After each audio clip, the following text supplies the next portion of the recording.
다 같이 합장을 하시고 같이 한글로 된 부분을 독송하도록 하겠습니다. 항상 우리와 함께 하신 거룩한 부처님과 성스러운 가르침과 청정한 스님들께 귀의합니다. 생명을 상하지 않고 오히려 자비심을 발하여 생명을 보호하겠습니다. 훔치지 않고 오히려 복과 덕을 베풀어 보호하겠습니다. 거짓된 사랑을 하지 않고 오히려 진실한 사랑으로 마음과 언어와 행동을 닦아 보호하겠습니다.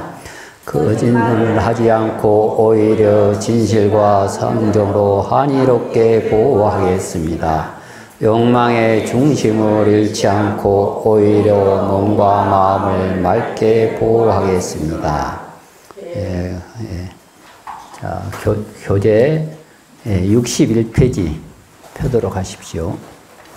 그 이제 6방의 의미, 이제 육방 예경이라든지 선생경이라든지 여러 이름으로 번역이 되어 있고 대승불교에서도 되어 있습니다.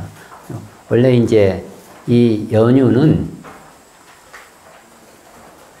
아들내미가 아버지의 유혼을 받들어서 겐지스강, 지금 같은 겐지스강에 가서 6방향으로 날마다 절을 해요. 비가 오나 또 춥거나 덥거나. 부처님이 그 모습을 보고 무엇 때문에 이렇게 하느냐 하는 게 아버지께서 돌아가시면서 저에게 유언을 하셨습니다. 그래요. 그러니까 부처님께서 원래 이제 우리 절집에서 이 어떤 다른 육방이라든지 상하, 동서남북의 상하를 그렇게 예배, 공양하는 그런 법이 없어요. 근데 아버지의 유언을 지키기도 하고 또 부처님의 법을 잊기도 하기 위해서 이렇게 이제 베풀었습니다. 그러니까 한편으로는 지금 우리 이제 이 강의를 듣는 분들이 보통 보면 이제 40대, 50대, 60대 그러시잖아요. 그러니까 지금 어떻게 보면 가장 우리 인생에서 어떻게 보면은 가장 완숙에 들어있고 또한 사회적으로도 가장 원로 역할을 해야 될 그런 부분들이에요. 근데 이 6 육방 예경을 보면은 부모와 자식의 관계라든지 또는 이 스승과 제자의 관계라든지 또는 신도와 불자의 관계라든지 또 고용주와 고용자, 고용주와 고용인의 관계, 우리가 다 해당이 되거든요. 다 이렇게 상대, 연기라는 것도 인연에 의해서 일어나는 현상들, 부모와 자식의 그런 현상들, 스승과 제자의 현상들, 또는 고용주와 고용자의, 고용인의 그런 관계들, 이게 다 여기에 해당돼요. 이게 육방 관계, 모든 인간의 생활하면서 대인 관계, 이 이제 우리가 정보라고 그러는, 정보는 자기 개인의 업보를 잘 받는 것도 중요하지만은 의보는 내 정보가 의지할 수 있는 그런 환경, 몸을 하더라도 어떤 먹는 거라든지 또는 주변의 환경이 의보가 원만치 못하면은 정보도 굉장히 고생을 하게 됩니다. 근데 정보는 다 대인 관계예요. 순간순간 경중을 다퉈야 되고 선후를, 차제를 순서를 해야 되고 순간순간 판단을 해서 실천을 해야 되고 다 어떻게 보면 연기, 다 대인 관계거든요. 여기에 이제 딱 6가지지만은 다 모든 것이 해당이 됐어요. 그동안 우리가 수업을 해오면서 큰 부처님의 계율적인 도리, 10선은 3기 5개부터 계율적인 도리 있지만 여기서 이제 구체적으로 하나하나 해 나갈 건데, 첫째는 이제 우리가 이제 6방의 의미, 한번 그것만 한글로 같이 읽어보도록 하겠지요. 부처님께서 선생에게 말씀하셨다. 마땅히 6방에 대하여 알아야 한다. 어떤 것이 6가지인가? 부모는 동방이며, 사장은 남방이며, 아내는 서방이며, 친척은 북방이며, 종들은 하방이며, 삼은 바람과 행이 높은 모든 사람은 상방이다. 우리 대인강에서 여기서 벗어나는 것이 없습니다. 보면은 부모는 동방, 부모와 자식의 관계, 가장 중심이 된 대인강에서 가장 직접적인 관계가 있는, 사장은 스승과 제자. 이게 부모는 어머니의 혈과 아버지의 정기로서 이 육체적인 신체를 받았다고 그러면은, 스승과 제자는 해명, 부모로서는 신명이고 스승과 제자는 해명이거든요. 배만 불러서 살 수가 없어요. 해명이 중요해요. 자아가 중요해요. 윤리, 도덕들이 중요해요. 그냥 아무 의식 없이 그냥 본능적으로만 살아서는 안 되고, 그것은 이제 남방, 스승과 제자의 관계, 다 부모와 자식의 관계잖아요. 그럼 그걸 하게 되면 형제의 관계 등등, 스승과 제자. 여기 보면은 또 스승과 제자면 다 도반들의 관계거든요. 그럼 다 여기에 해당이 돼요. 사장은 스승과 제자, 스승사자죠. 스승과 제자의 관계. 아내는 서방이며, 이게 남편과 부인의 관계. 이 관계라면 남편이 해야 할 도리, 부인이 해야 할 도리, 스승이 해야 할 도리, 제자가 해야 할 도리, 또 부모가 해야 할 도리, 또 자식이 해야 할 도리. 또 친척은 북방이며, 내가 친척이 해야 할 도리, 친척이 또 그 친척의 구성원을 보호해야 할 도리, 또 여기서 종들은 했지만은 고용주와 고용인, 근로자와 어떤 고용자, 하방이며, 이 사장이 해야 할 도리, 직원이 해야 할 도리, 또 삼은 바람과 행이 높은 모든 사람은 상방이다. 이거는 이제 이 스승과 제자 관계 틀리면, 여기서 이제 스님과 신도 관계, 스님이 어떻게 해야 할 도리, 신도가 어떻게 해야 할 도리, 여러 경전에서도 이것을 다 언급을 했지만은 육방에서는 구체적으로.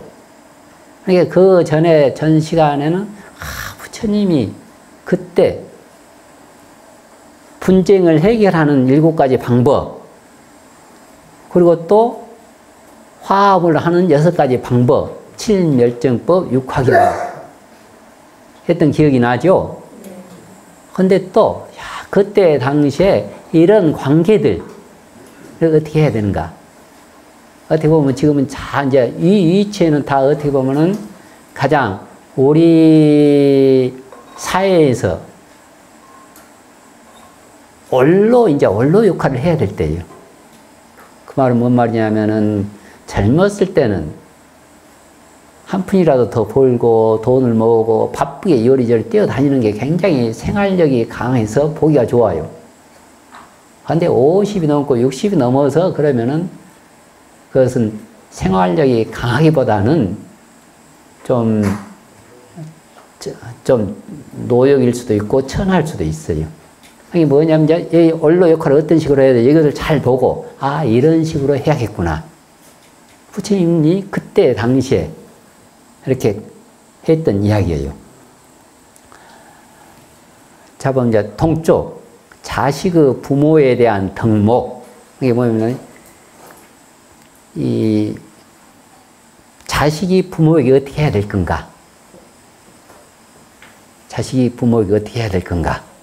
하는 것을 했는데, 저 이제 한글 한번 5가지로, 첫 번째, 두 번째, 세 번째, 네 번째, 5번째, 첫 번째까지 한번 읽어보도록 하겠습니다. 선생이여 나무 자식된 자는 마땅히 5가지 일로서 부모를 공경하고 순종해야 한다. 어떤 것이 5가지인가? 첫 번째는 이바지에 받들어 모으시되 부족함이 없게 하는 것이며, 이제 첫째.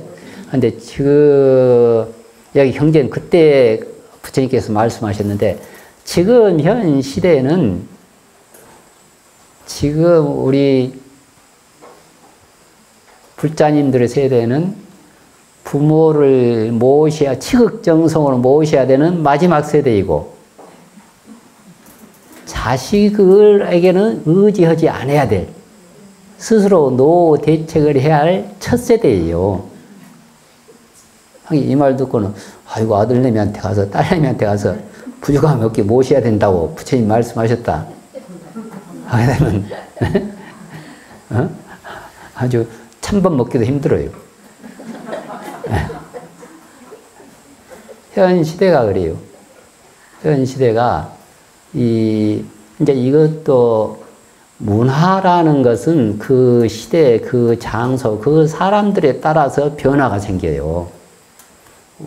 저희들 어렸을 때만 하더라도 집에서 태어나고 집에서 죽어야지 호상이었어요. 아주 집에서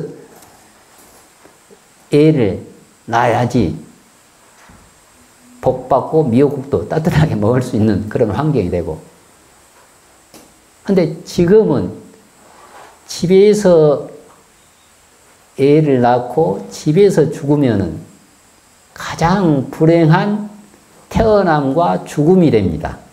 왜 그러냐면은 집에서 태어나는 사람들 보통 미혼모들, 정시로 병원이라든지 또는 그 산부인과 또 해서 또 한 2달, 아니, 한 산후조리원이라든지 갈 수 없는 환경, 너무 눈치를 보고 쓸쓸하게 낳는 아기가 되고, 또 집에서 고독사를 하게 되면은 보름 후에, 한 달 후에 옆집 냄새로서 발견이 돼요. 문화가 이제 그렇게 바뀌었어요. 이 첫째, 이제 부처님께서 첫 번째 부모님을 부족함이 없게 모셔라. 그런데 지금 이제 우리가 자식의 입장이라면 혹 독립을 했더라도 부모와 연결된 삶을 가져라. 의식주는 다 보살피지 못하더라도, 하다못하면 뭐 손자 손녀 가끔 어쩌다 사진만 보내주지 말고 한 번씩 얼굴도 보여주고, 그런다 해서 냈다 그냥 손자 맡겨놓고 손자를 보게 하면 또 안 되고. 그래서 근데 일단 우리가 자식은 성인이 되면은 독립을 해야 돼. 그냥 무소식이 가장 희소식이라고 그렇게 받아들이고 하는 게 가장 그게. 그리고 또 우리도 스스로 노후 대책을 해 나갈 수가 있잖아요. 그리고 또 현실적으로 이제 자식들 입장에서는 부모님 노후 대책은 아무리 요즘 이제 스스로 국가에서 해주고, 요즘 그러잖아요. 치매도 국가적인 문제잖아요. 집안의 문제가 아니에요. 결혼도 국가적인 문제가 됐어요. 국가에서 걱정해야 돼. 요즘 시골이라든지 어디 가서 혹시 고독사하고 어쩌면 미연의 복지가 담당이 더 문책을 받아요. 자식보다는. 자식을 낳고 안 낳고도 국가적인 문제잖아요. 집안의 문제가 아니에요.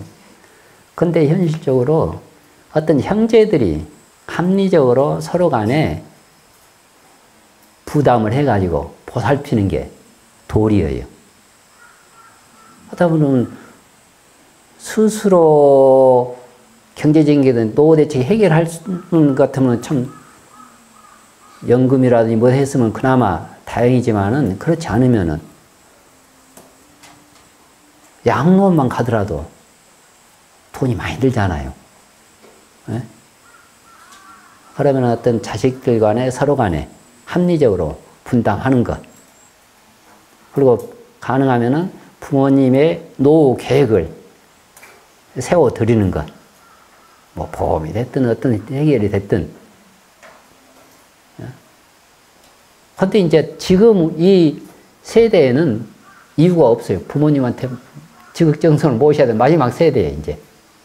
그리고 가능하면 어떤 부모님의 어떤 그 계획이라든지 건강 테스트라든지 그런 것도 주기적으로 하면서 어떤 소통하는 것. 저 같은 경우도 모친이 지금 96세인데 그나마 그런데 좀 그래도 편하게 여동생이 셋이나 있어요. 남자들만 있었으면 뭐 참 처량할 건데 여동생이 셋이가 있으니까 아주 뭐 지금도 건강하세요.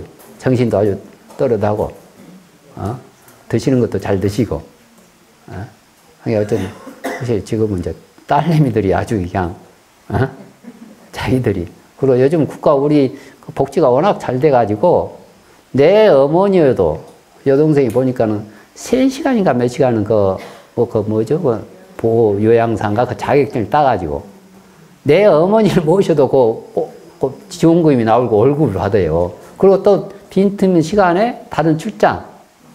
야, 어떻게 보면은 이제 시간을 그렇게 몇 시간을 정해 주더만요. 야, 참 우리나라 그래도 굉장히 복지가 잘 돼 있구나. 시골 같은 데 가봐도 뭐 주기적으로 여행 보내고 봄, 가을로 뭐 하다못해 뭐 이불도 보내주고 그 마을 회관에 냉장고에 과일, 고기가 있도록 하고 참 좋은 세상이에요. 좋은 그러기 때문에 더더욱 이제 젊은 사람들도 그래서 출간을 하는 그런 더 폐단도 있지만은 이번에도 수계식 하는데 여행자님들, 3인인들은 10명밖에 안 되더라니까요. 10명. 워낙 살기 좋으니까는 출가할 발심이 별로 없는 것 같아요. 그리고 이제 어떻게 보면 그러니 이제 그에 부족함이 없게 한다는 거 경제적으로지만 어떤 그 소통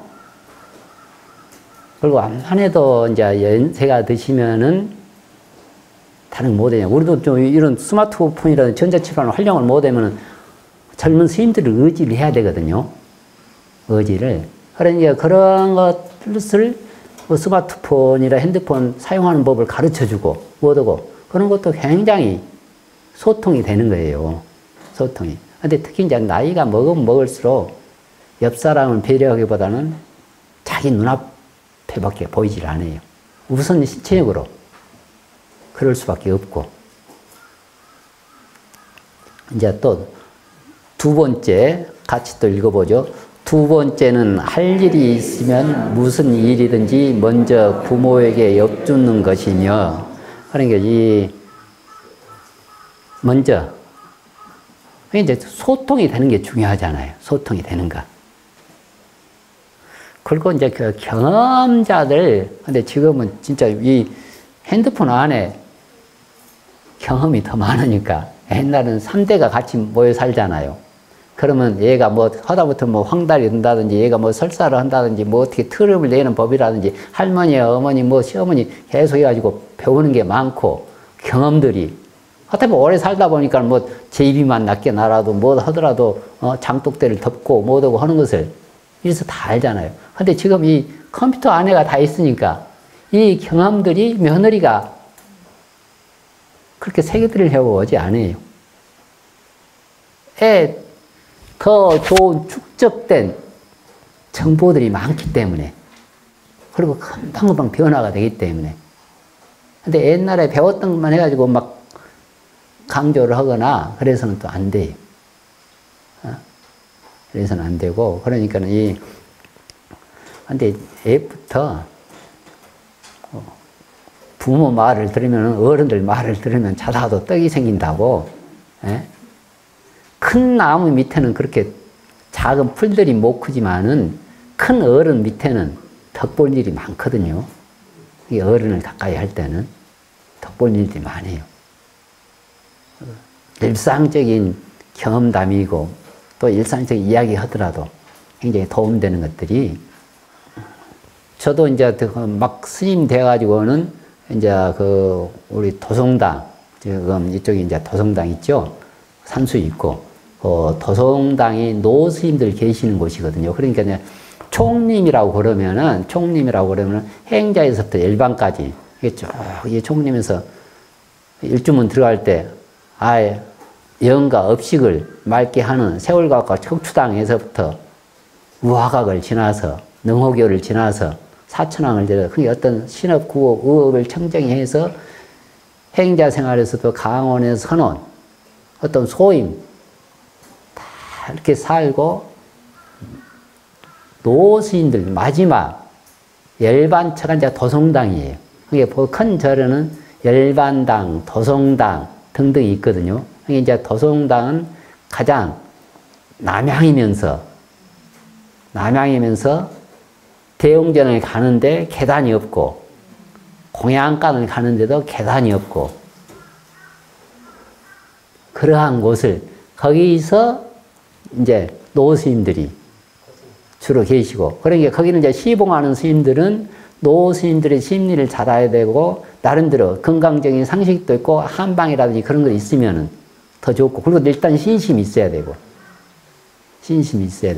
그래 이제 거기서 입적하시면은 지금은 이제 그런 것이 잘 없지만은 이쪽에 그 바로 그 우리가 돌계단 건너가는 거기에 이제 지금은 우리 도감스님 쓰는가 그러실 건데 거기에 이제 거기서 이제 이 연결실장을 차리고 거기서 이제 돌아가면서 기도를 3일이면 3일, 5일이면 5일 거기서 하고 그러거든요. 그때 이제 저도 이제 막 스님 돼가지고 노스님 시봉할 때인데 그때 이제 여기 주화모가 생기기 전이었어요. 주화모가 생기기 전. 거기에 이제 상초당 한약방이라고 있었거든요. 한약방. 노스님들이 한약방을 여기 밑에 이제 지금 다 이제 수몰이 됐지만은 그 한약방을 가서 이제 약을 짓고 그러는데 그 한약방 한의사께서 원래 송광사에서 스님 노릇 하시다 이제 환속을 해가지고 한약방을 하고 계셨어요. 그러니까 이제 도안이고 하니까는 그때 이미 다 70이 넘고 80 가까이 되고 하니까는 이제 뭐 거의 서로 간에 허물이 없어요. 허물이 없어. 그러면서 이제 그때 그 한약방 의사가 여러 가지 그 상식적인 것 같으면서도 여러 가지 이야기를 해 주시더라고요. 이야기를 해 주시는데, 이제 앞으로, 아이고, 이제 스님이 돼가지고 그 신도분들 병문안도 가고 못도 가고 하려면은 이제 그 옛날식도 되지만은 이렇게 환자가 누워 있으면은 여자분이면은 보살님이면은 배꼽 위에서 얼굴 쪽에서 병문안을 하고 남자 거사님이면 배꼽 밑에서 병문안을 하라는 거예요. 뭐 때문에 그러냐니까는 남자들은 상기가 잘 된대요.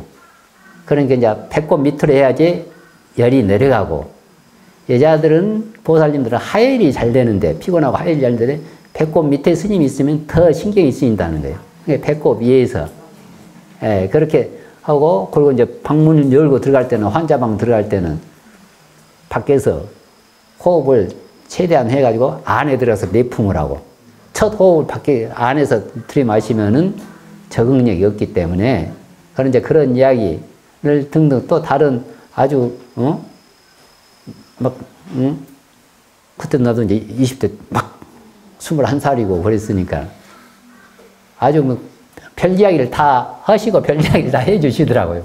아주 그러면서는 왜 요즘 세대가 이혼이 많은지 그런 것도 뭐 자식과 부모 관계라든지 지금 벌써 이제 40년이 넘었으니까 그때는 뭐 그렇게 이혼이 없었는데도 이혼이 많은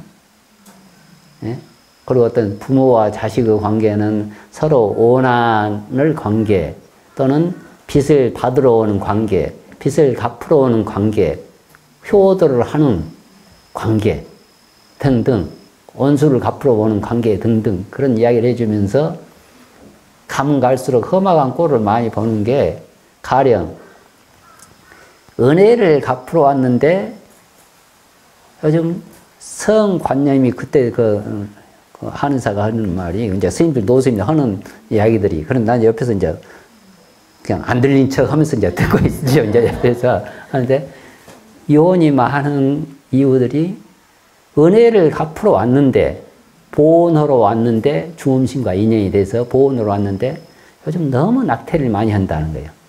그러니까는 그게 온결로 바뀌고 또 혹시 온수를 갚으러 왔는데 또 낙태하니까 온수에다 온수가 더 보태지고 등등 그런 이야기들. 우리가 흔히 하는 말도 은혜를 갚으러 오고 또 빚도 갚으러 오면은 참 효도도 하면서 용돈도 듬뿍듬뿍 줘요. 근데 여하튼 빚만 갚으러 오면은 찬바람이 쌩쌩 나면서 용돈은 그래도 줘요. 아예 그냥 인연이 안 좋으면은 불효에다가 용돈도 안 주고 천박에 하는 수도 있고. 하여튼 그 프로테이지는 이래저래 차이가 있겠지만은 크게 이제 그런 이야기라든지 이혼. 옛날에는 서로 간에 청정한 생활을 했기 때문에 이 결혼을 해도 원만하게 진짜 팥뿌리가 될 도록 살았다고 그래요. 그 이유가 뭐냐면은 이 평생 그 남자 그 여자이기 때문에 서로 간에 맞아가는 거예요. 맞춰가면서요. 궁합이 뭐가 없이 서로 같이 커가기 때문에. 그런데 지금은 비교를 하기 때문에 업식이 또 이미 틀리기 때문에 옛날에 가령 남편이 겨드랑이 냄새가 아주 독하더라도 남자라는 동물은 이렇게 독한가 보다 해갖고는 다른 의심을 모으고 다른 생각이 없었다는 거예요. 여자가 남자가. 그러니까는 그렇게 이게 다른 비교 대상이 없기 때문에 또 어떤 그런 것을 겪지 않았기 때문에. 근데 요즘은 서로 간에 하니까는 바로 그냥 며칠 만에 바로 갈라서고 뭐도 하는 것들이 많이 이제 가면 갈수록 그런 것이 많이 생길 거라고 그러더라고요. 40년 전에. 근데 확실히 이제 그러고 보니까 점점 이제 그런 것도 많이 생기고 그래요. 어쨌든 부모 뜻을 존중하고 따르라. 그리고 이제 세 번째, 부모가 하는 일은 순종하고 거스르지 않는 것이며, 이게 보면은 이 사람에 대한 순종, 질서, 존중.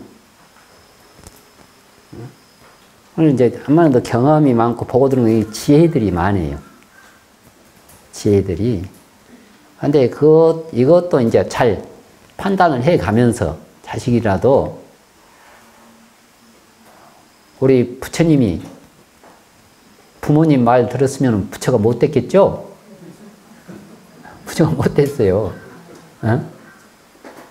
저도 모친 말 들었으면 스님이 못 됐지.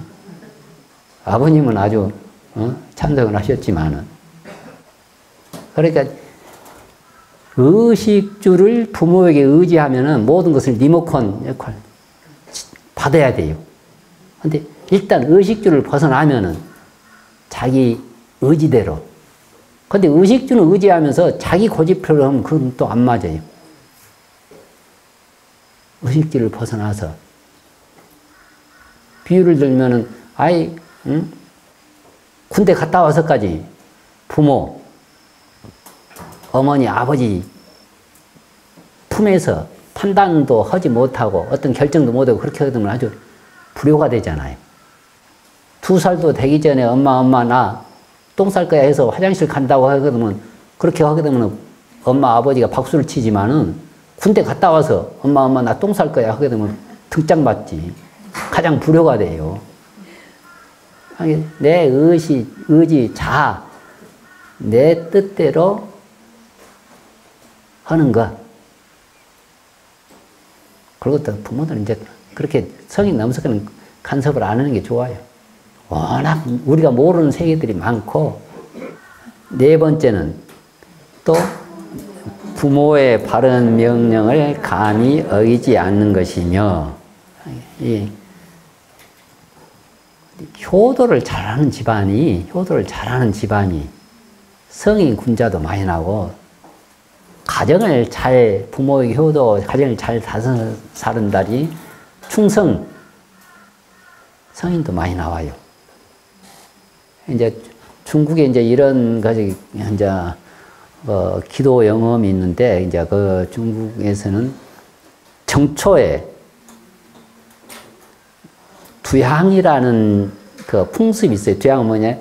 제일 처음에 가서 도교 사원이 됐든지 사찰이 됐든지 향을 꽂는 그런 풍습이 있어요. 근데 그 향은 쉽게 말해서는 그 지역의 관찰사라든지 도지사, 쉽게 말해서는 원님이라든지 그 지역의 제일 어르신이 제일 먼저 꽂는 그런 풍습이에요.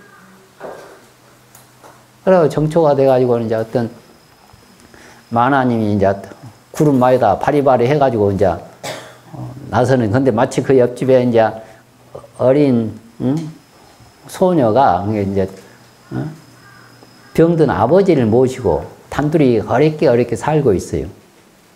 그러다 이제 보니까는 그 마님이 구름마에다 바리바리 싸가지고 이제 가거든요. 아니, 마님 어디 가시냐 보니까, 나 저 관음사에 가서 기도한다고. 정초 기도하러 간다고. 그래서 이제 그 소녀도 관음사에 가서 기도를 하고 싶은데, 한 100리 정도 떨어졌어요. 관음사에 기도를 하고 싶은데, 갈 수 있는 형편이 안 돼요. 아버지는 병들어서 또 관호를 해야 되고, 또 특별한 무슨 보시할 것도 없고. 그래서 이제 간절하게 가서 하고 싶은데도 하지 못하고 그냥 하면서 어떻게 했냐면은, 자기가 이제 마당에다가 가마니를 깔고 정수를, 깨끗한 물을 떠서 거기서 절을 하고 기도하면서 마당을 뱅뱅뱅뱅 돌아요. 그래가지고 한 100리 정도 이 관음사에 닿겠다 싶으면은 거기 이제 절을 하고 또 그 마당에서 이제 그렇게 이제 기도를 하는데, 마치 이제 정초가 돼가지고 향을, 그 고을의 원님이 두향, 머리 두자, 처음 두자, 두향을 꽂으려고 하는데 이미 법당에 향이 타고 있어요. 그러니까 이제 주의 스님도 좀 송구스럽고, 아니, 원님이 꽂기 전에 누가 이렇게, 순서를 어기고 꽂았냐고. 그래, 원님도 좀 기분이 상해가지고, 그럼 내일 다시 오겠다고. 초 3일간이니까, 내일 다시 오겠다고 해서, 하니까, 그때는 이제 대중들이 딱 문을 잠궈 놓고, 이제 도량서 끝나고 열면 이제 하려고. 그래갖고 원님이 처음 이제 문을 열고 가는데 이미 또 향이 꽂아져 있어. 그러니까 대중도 송구스럽고 원님도 약간 기분이 상하고, 누가 이렇게 향을 꽂냐고. 우리도 단도를 하고 했는데 누가 꽂은지 모르겠다고. 그럼 내일 초 3일이니까 내일 정초 초 3일 내일 다시 와서 해야겠다고. 그래갖고 이제 밤새도록 대중이 다 이제 지키고 한주에 단도리 다 하고 해서 문을 열고 하니까는 어떤 소녀가 향을 꽂고는 벽 속으로 훅 사라지는 거라요. 그래 깜짝 놀라고, 아니, 막 웅성웅성 대중이 그러는 거예요. 그래서 보니까는, 아니, 어떤 소녀가 이런 옷을 입고, 이런 옷을 입은 소녀가 그냥 원님이 향을 꽂기 전에 꽂고는 어느 벽 속으로 사라졌다고. 막, 귀신이 고칼 노릇이라면서 막 대중이 웅성웅성 하는 게, 마치 그 마님이 들으니까는, 그런 옷 차린 거, 그런 소녀는 우리 옆집에 사는 그 딸내미인데, 근데 그 딸내미는 아버지도 편찮으시고 집이 멀기 때문에 기도 올 일은 없는데, 그러면서 이제 뭐 주의스님한테, 그 언님한테, 아마 그 봤던 그 분이 우리 옆집에 있는 그 소녀 같다고, 아가씨 같다고 그러니까는, 그럼 필시 무슨 연유가 있을 거다 하면서는 그 주지스님이랑 원님이 직접 그 집을 찾아가요. 보니까는 향을 꽂고 살아있던 그 소녀라. 아니, 너는 그러니까 대대로 이 지방에서는 온님이 먼저 투양을 꽂게 돼 있는데 네가 그렇게 버릇없이 온님이 꽂기 전에 향을 꽂았냐고. 그러니까 아니 저는 멀기도 하고 아버지가 편찮아서 관음사 가본 적도 없다고. 아니 분명히 온님이란 거 주위에 있으면 분명히 네가 꽂는 것을 봤다. 아니 저는 가서 꽂은 적이 없습니다. 그러니까 뭐 이유라니까 제가 이제 밤새도록 멀리 못 가고 공양물도 없고 멀리 못 가고 공양물도 없기 때문에 제가 밤새도록 마당을 돌고 백리쯤 이제 관음사에 도착하겠다 싶은 그 시간에 향을 여기서 머리에다가 그냥 향을 꽂고 기도를 했다고. 그러니까 우리 마을에 이런 효녀가 있는 것은 큰 우리 마을의 복이다면서 온님이 자기 며느리로 맞이를 해요. 그래가지고 그 아버지도 이제 치료를 해주러 하고.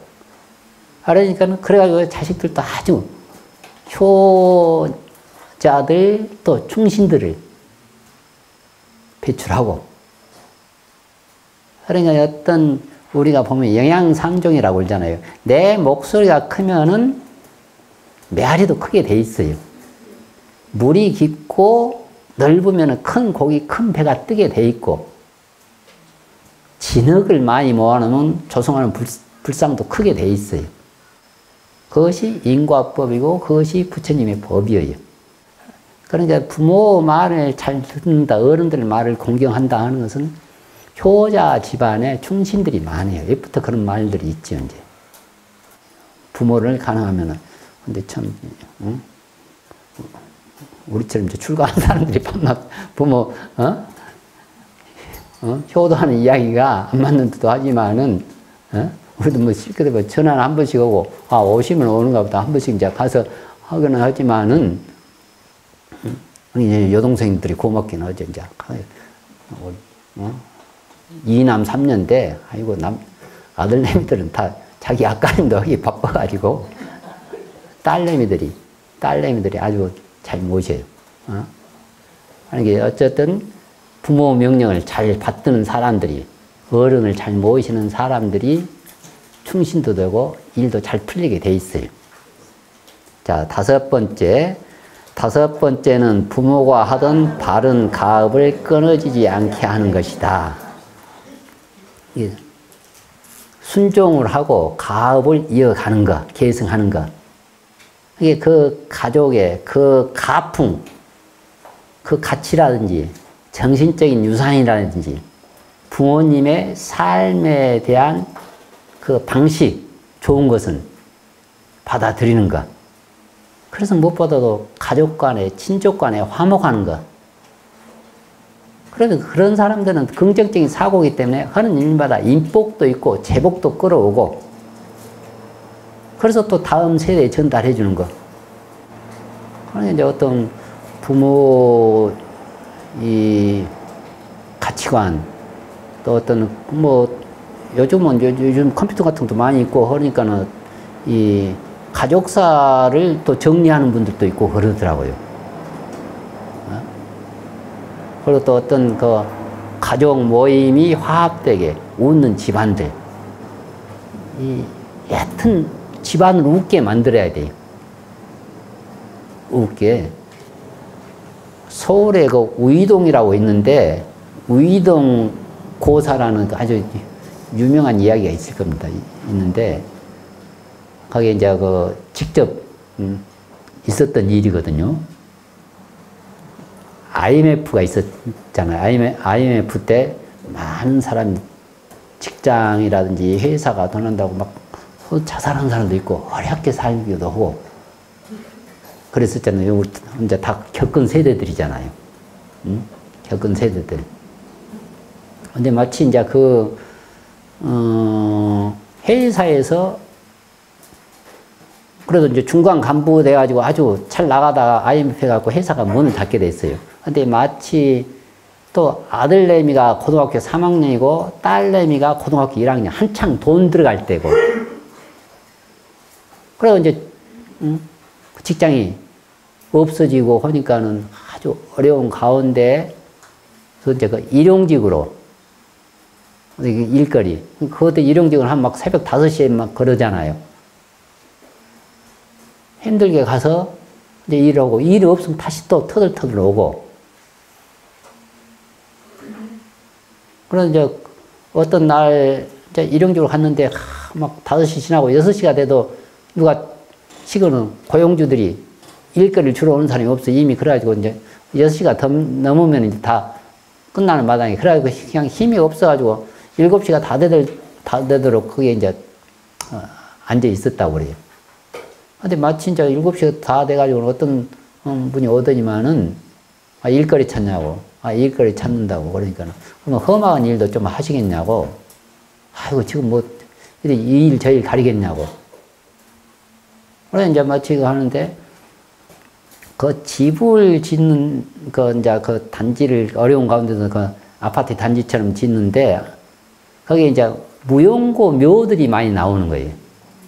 거기에 무용고 묘가 나오는데, 묘를 한 기당 수습하면 얼마씩 주고, 그래요. 근데 이제 자기는 남이 막 9기, 10기 할 때 하루에 3기밖에 못 했다고 그래요. 그래서 정성스럽게 머리, 가슴, 뭐 다리 해가지고 정성스럽게 그 종이에 싸가지고 한 기 한 기 정성스럽게 하니까 그 일을 시키는 감독, 십장이라든지 뭐 감독 그 옆에서 그렇게 해가지고 어디 밥이나 먹고 살겠냐고. 근데 자기는 그렇게 정성스럽게 해가지고 남이 막 9기, 10기 할 때 3기밖에 못했다. 3기 그 묘를 했는데, 그게 받는 것도 한 기당 얼마씩 하니까 얼마 못 받지.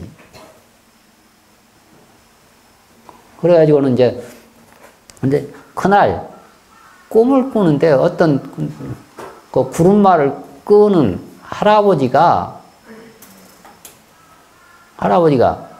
자기 앞에 구름말을 끌고 밀가루 가득 싣고 오더래요. 밀가루 가득 싣고 오는데 갑자기 자기 앞에서 그 밀가루가 헝겊으로 탁 바뀌는 거예요. 그리고 부인도 이제 꿈을 깨가지고 희한한 꿈이다. 희한한 꿈이다 하면서 하는데 마치 그래도 그 어려운 가운데서도 그 가족들이 아침을 꼭 먹었다고 그래요. 아침을 먹었는데 그리고 또 그 부인이 아주 이제 성격이 밝아가지고 꼭 집안에 웃음을 잃지 않도록 하고 그러자 아침을 먹다가 남편이 직장도 잘리지 어디가 일용직도 하기가 힘들고 기가 팍 죽어 있잖아요. 근데 어쨌든 그렇게 집안을 웃게 만들면서 이제 밥을 먹다가 이제 내가 어제 좀 희한한 꿈을 꿨다. 뭐 안 꾸지도 않는 희한한 꿈을 꿨다 하면서 그러니까 뭐 아들내미 딸내미가 아니 무슨 아빠 무슨 꿈 꿨는데 그러니까 아니 어떤 농부가 구름마에다 밀가루를 가득 싣고 오더니만은 소각 끓는 구름말을 일단 밀가루 가득 싣고 오더니만 내 앞에서 그 밀가루가 황금으로 변하더라. 그러니까 막 아들내미 딸내미가 아이고 딸내미가 우리가 부자 되려고 그러는가 보다고 하면서 근데 뭔 뜻인지 모르겠다 하니까는 아들내미가 옆에 있다가 이제 고등학교 3학년이니까 소는 소자하고 관계 있는데 그러니까 딸내미가 옆에 있다. 그러면 우이동이다 우이동. 그러는 거예요. 그래서 그냥 뭐 이제 그냥 이제 집안이 직장에 없고 어렵지만은 집안이 화목하니까 그리고 웃으면서 그렇게 이야기는 이게 꿈보다 해몽이 좋다는 게 이제 그런 것들이에요. 웃음이 잃지 않고 하니까 밥 먹으면서 자연스럽게 이야기하는 거예요.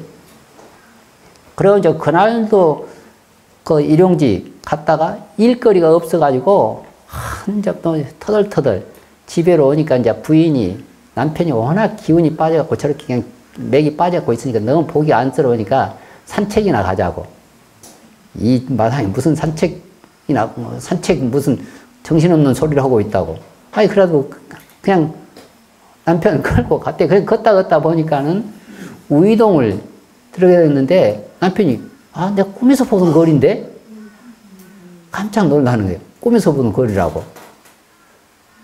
근데 마치 이제 배가 고프니까 마치 그 옆에 이제 국수집이 보이더라는 그 밀가루 하는 면집이. 근데 그때 한 자리가 5, 60개가 되는 큰 데인데 전혀 손님이 한 명도 없고 파리만 날리고 있는 거예요.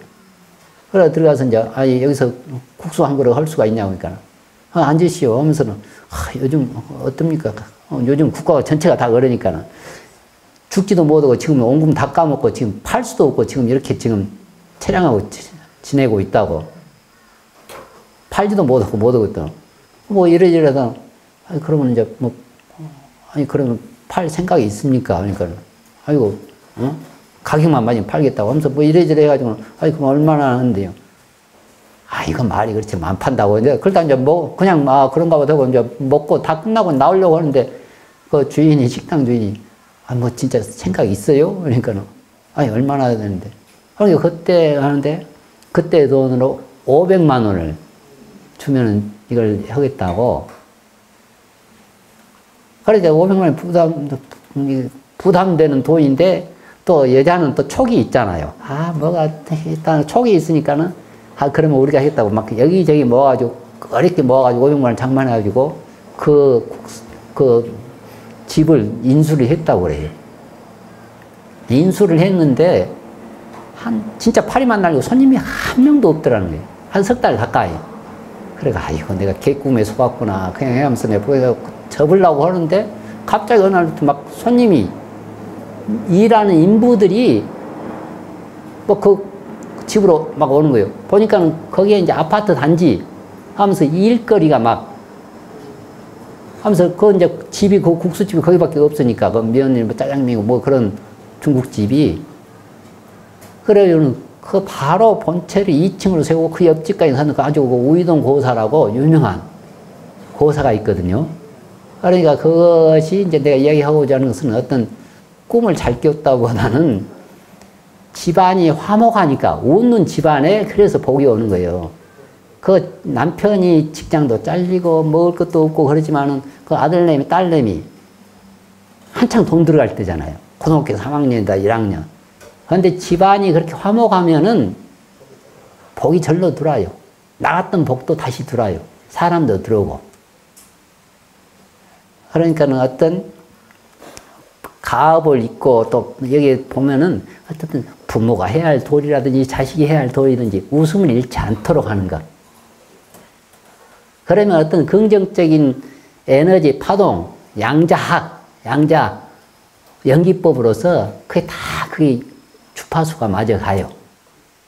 주파수가. 이제 그러다 이제 부모가 이제 자식에 대한 덕목, 부모가 해야 할 도리. 그러니까 여기 보면은 선생이여 대개 나무 자식된 자는 5가지 일로서 부모에게 공경하고 순종해야 하며 부모도 5가지 일로서 그 아들을 사랑해야 한다. 어떤 것이 5가지인가? 그러면은 첫 번째는 자식을 통제하여 악을 행하는 것을 용서하지 않는 것이며 일단 선악을 악한 일을 하지 않도록 하는 것. 악한 일은 조그만치라도 하지 않도록 하고 선한 일은 아무리 조그만 것이라도 부지런히 실천하도록 하는 것. 선악의 기준을 해주고 그리고 또 지금 한편으로는 이렇게 이제 자식을 통제하여 그러지만 자식을 통제하는 선악을 구별을 심어주는 통제는 어떤 간섭하고 또는 자기가 구속시키라는 말이 아니에요. 어떤 자식은 선악의 기준을 확실히 세워줘야 돼요. 어떤 자식이 어떤 그 삶에 개입하는 것보다는 기준점만. 지금 우리가 그러잖아요. 하다못하면 우리가 음식을 하더라도 도마를 잘 관리하고 칼을 잘 다루도록 잘 갈아놓는 그런 법. 우리가 도리 그러거든요. 도를 강조하게 되면 이치는 자연히 따라와요. 근데 도마 관리라든지 칼 쓰는 법, 칼 관리, 손질하는 법 가르치지 않고 그냥 어떤 학원을 보내고 쪽집게 해갖고 이 사과로 그냥 어디 공작을 만들고 오리를 만들고 기교만 가르치면은 도리가 잘못되고 그 사과는 할지 모르지만 아니, 고구마가 오고, 호박이 오고, 수박이 오면 손을 못 대요. 칼을 다스리는 방법을 해놓고 도마를 잘 관리하고 하게 되면은, 거가 뭐, 미나리가 올라오든지, 고구마가 올라오든지, 아니면 뭐 호박이 올라오든지, 그때 그 상황에 맞춰서 요리하는데, 지금 어떤 그런 근본적인 도를 가르치면 기교만 가르쳐요. 사과만 냅다 어디 보내고, 학원 보내고, 사과를 이쁘게 하는 것 같지만은, 고구마를 올려놓으면 또 손을 못 대. 이게 가장 기본적인 선악. 그리고 어떤 그 도덕적 가치관을 심어줘라. 그러면 그때는 손해보는 것 같지만은 그 정립이 되면은, 우리도 출가도 그러잖아요. 스승의 가르침이라든지 아버지의 가르침이 10년 후에, 30년 후에, 40년 후에도 딱 주파수가 맞고 그때 딱 그런 뜻이었구나 하고 온다니까요.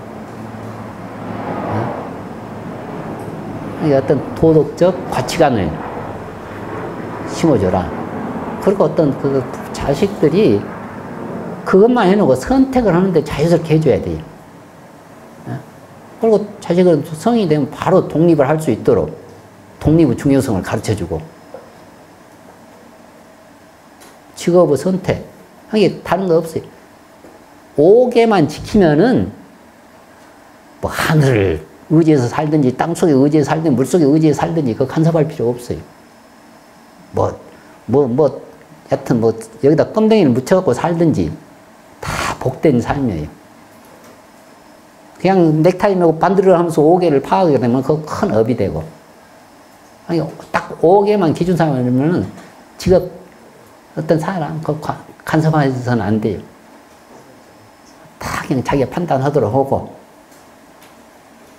어떤 인간적인 품성만 강조하고 직업적인 선택은 네 인생 네가 알아서 해라. 그렇잖아요. 제일 좋은 궁합이 뭔지 아세요? 혹 딸내미 아들내미가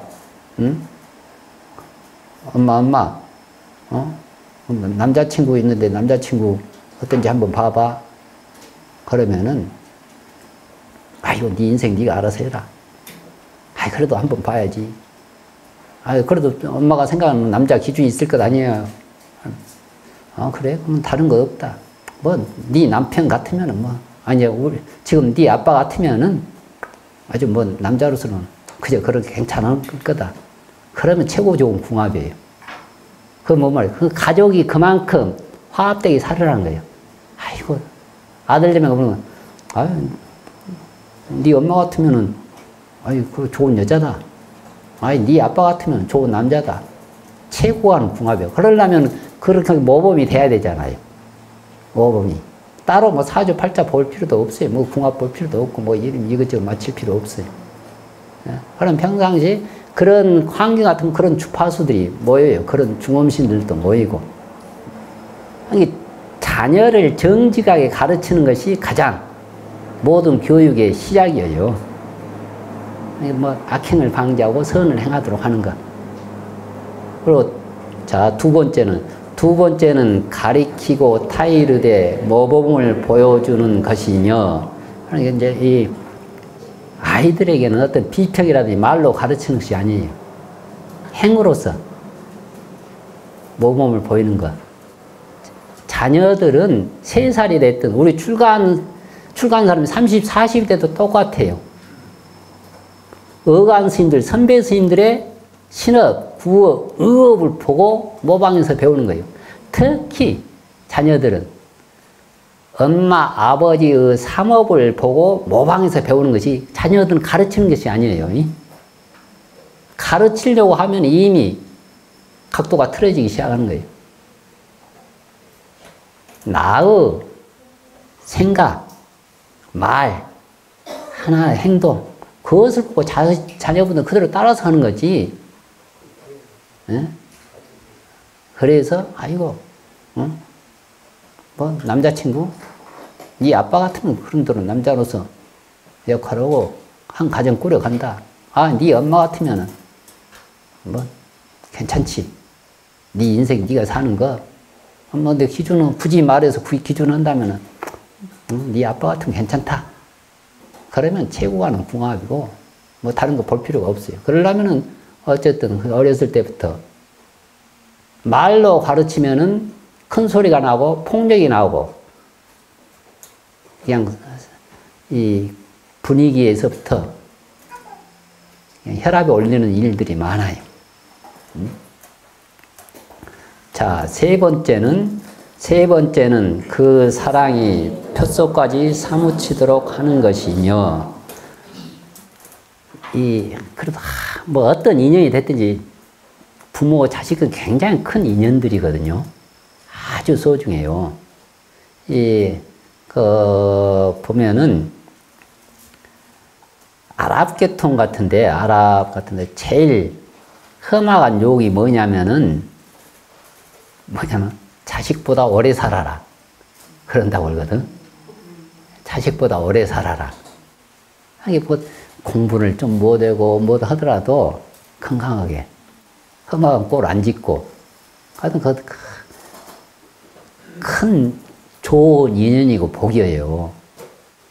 옛날부터 동서고금을 막론하고 어떤 남편을 먼저 보낸 분이라든지 또는 부인을 또는 부모가 없다든지 홀로 늙어간다든지 이게 고아라든지 과부라든지 호랩이라든지 독거노인이라든지 그런 단어는 다 있는데 이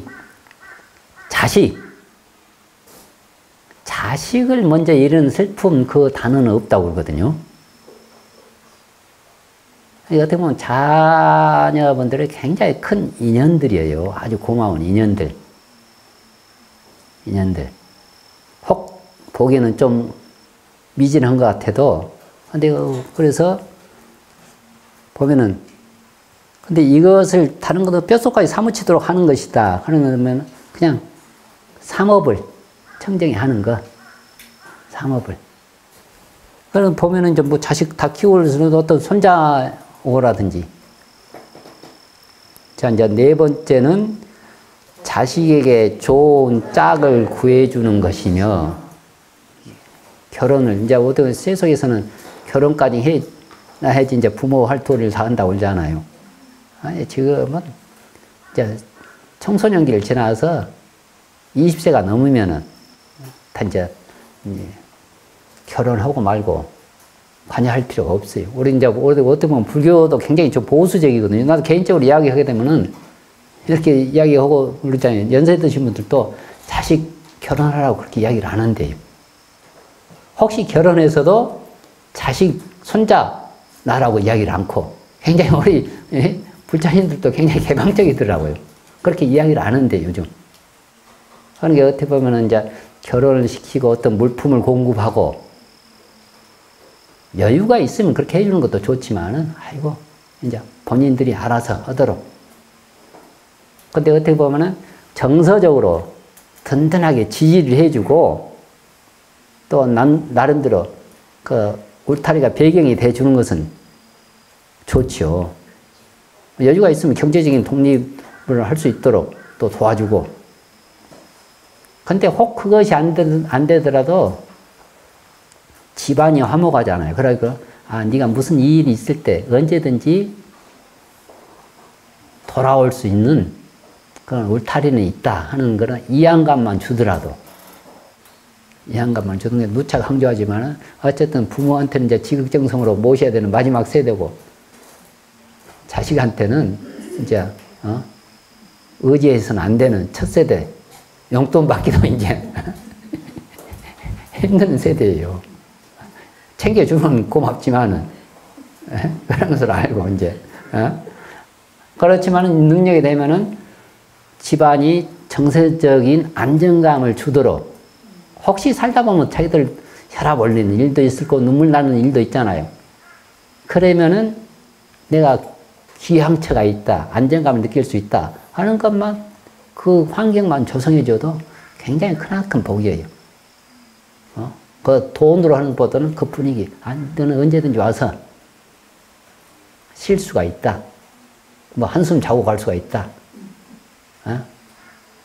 근데 계속 눈치를 주거나 계속 또 뭐 하느냐 어떻게 막 비교해서 하게 되면은 원래 이제 그 명절 때도 잘 안 온다고 그러잖아요. 워낙 비교를 많이 하고 막 이래저래 했으니까는.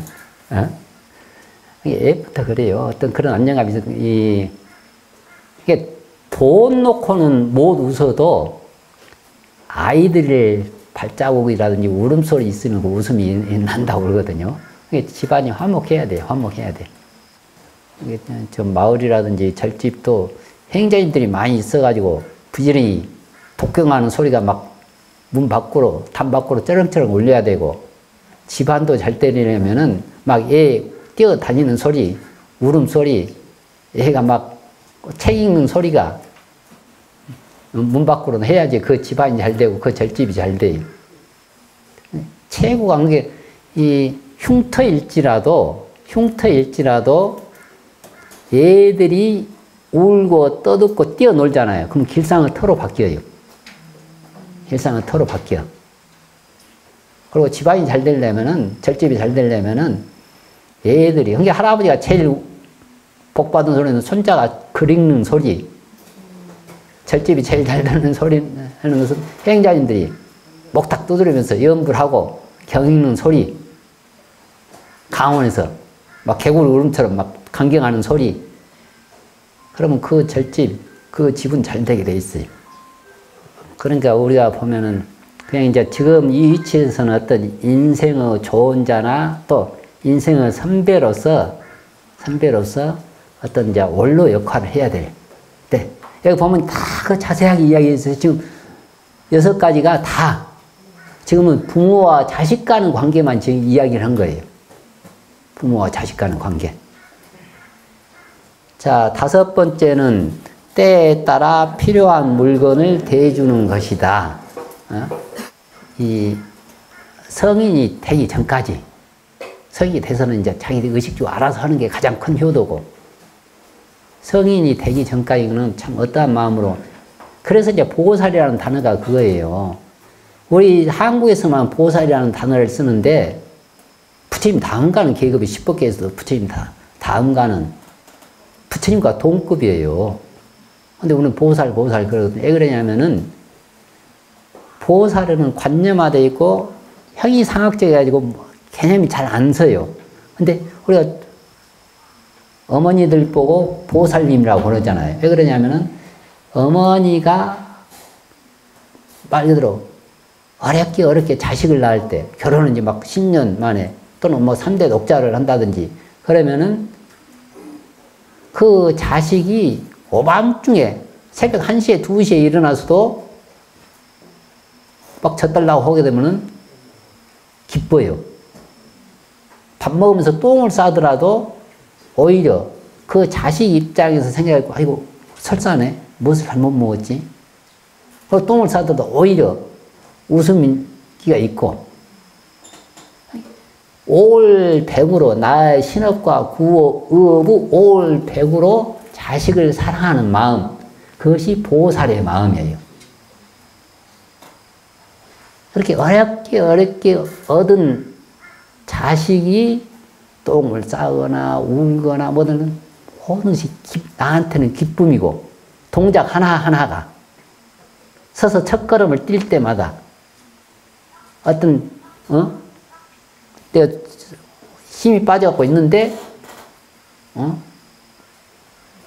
안을 때마다 올 백이 그 자식에게 자비심이, 생각이, 그래서 귀찮다거나 더럽다거나 힘들다거나 그 생각이 안 들어요. 그것이 보살의 마음입니다. 보살이 중생에 대한 마음. 그런데 그 보살심이 깊고 넓게 오랫동안 그 자식에게뿐만이 아니고 그 자식이 그 옆 사람에게 또 그때뿐만 아니고 올해도 내년에도 가는 것.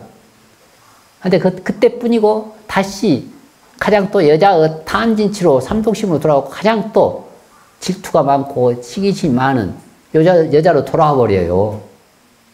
그때 그 수승한 보살심이 계정의 그 사막이 그때 끝나면은 탐진치의 삼독으로 돌아와 버려. 이게 극과 극을 날려요. 근데 보살은 뭐냐? 그렇게 오밤중이 됐건 어떤 데는 자식에게 나의 삼업이 올 온전하게 보살피는 그 보살심, 자비심, 그것이 최고하는 보살이에요. 그것이 최고하는 자식에게 대한. 그러니까는 참 네가 나한테 와준 것만이 참 어떻게 보면 내 인생에서 최고 기쁨이다. 너를 보살피고 너를 이렇게 먹이고 하는 것이 최고 선물이다. 그러한 마음들. 근데 이제 좀 크고 사춘기 지나고 뭐도 하면 이제 같이 혈압 높이고 그러긴 하지만은, 하는 게 이제 때에 따라 필요한 물건을 대주는 것 하는 것은 그렇게 이제 보살심. 이제 그렇게 부모와 자식이 서로 간에 공경하고 순종하고 그러면은 자 선생이여 그래 보면 선생이여 자식이 부모에게 공경하고 순종하며 공손히 받들어 섬기면 그 방위는 완원하여 걱정과 두려움이 없을 것이다. 이게 이제 이 동방에 대한 부처님이 그 청년이 하는 것을 보고는 이렇게 이제 부처님 법으로 불교 법으로 이러한 마음으로 예배를 해라. 그러니까 집안을 잘 다스리는 말이죠. 다스리는 말. 이제 이게 지금 쭉 6가지가 되어 있거든요. 6가지가. 동방, 부모와 자식 간의 관계, 또 직장 상사, 고용주와 고용인의 관계, 사업주와 근로자의 관계는 어떻게 해라. 부모는 어떻게 해라. 자식은 어떻게 해라. 또 아내는 어떻게 할 것이며 남편은 어떻게 해라. 친척들은 어떻게 보살피고 또 내가 친척이 어떻게 해야 되는가 등, 또 스님, 수행자는 어떻게 하고 신도부는 어떻게 해야 되는가. 그걸 이제 6방위로서 하나하나 5, 6가지씩 이렇게 가르칩니다. 그래서 그때 당시에 부처님께서도 이렇게 서로 간의 대인 관계 유지하는 것. 특히 우리 지금 불자님들은 이제 이러한 데서 올로 역할을 해야 돼요. 각 뭐 가정이 됐든지 그 이치, 이미 우리 이치에서는 그러한 숙제를 안고 있는 겁니다. 자, 다 같이 합장을 하시고 계자 불신, 율자 불행, 경자 불어, 선자 불신. 계는 부처님의 신체이고 율은 부처님의 행동이며 경은 부처님의 말씀이고 선은 부처님의 마음이다. 유심정토 자성미타 내 마음이 극락정토 내 성품이 아미타불 상구보리 하와중생 진리를 따르며 이웃과 더불어 부처가 되겠습니다. 다 같이 성불합시다.